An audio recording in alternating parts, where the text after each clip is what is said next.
Évangile selon Marc, chapitre 15, passage 4, l'enterrement de Jésus. Lorsque le soir fut venu, parce que c'était la préparation, c'est-à-dire le jour avant le sabbat, Joseph d'Arimathie vint, membre éminent du conseil, qui lui-même attendait aussi le royaume de Dieu. Il alla courageusement vers Pilate et demanda le corps de Jésus. Pilate fut étonné qu'il soit déjà mort. Il fit appeler le centurion et lui demanda s'il était déjà mort.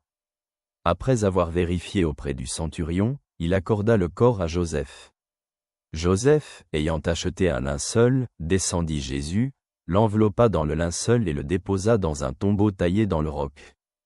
Devant l'entrée du tombeau, il roula une pierre. Marie de Magdala et Marie, la mère de Joseph, regardaient où il était déposé. Plongeons dans ces mots et découvrons leur sens. Dans ce passage de l'Évangile, Joseph d'Arimathie, membre du Sanhédrin, risque sa vie et sa réputation pour honorer Jésus et lui assurer un enterrement digne.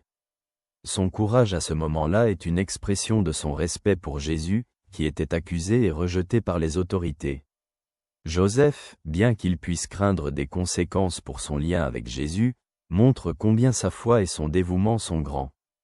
Dans ses actions, nous voyons un exemple de la manière de rester ferme dans ses convictions, même si cela implique un risque. Ce geste est également symbolique, car il montre que Jésus, malgré sa mort, n'est pas oublié.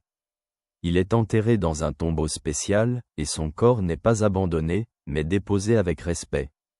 C'est un rappel de la dignité du corps humain et de la nécessité de rendre hommage à ceux qui souffrent et traversent des moments difficiles. Pour les croyants d'aujourd'hui, ce passage nous appelle à être prêts à défendre la vérité et l'amour, même si cela demande du courage et implique des risques. Dans notre vie, nous pourrions rencontrer des situations où notre foi et nos convictions seront mises à l'épreuve. Joseph d'Arimathie nous rappelle que dans ces moments, il vaut la peine de se tenir aux côtés de ceux qui souffrent, quelles que soient les conséquences. C'est aussi un appel à montrer du respect et de l'attention envers ceux qui ont besoin de notre aide.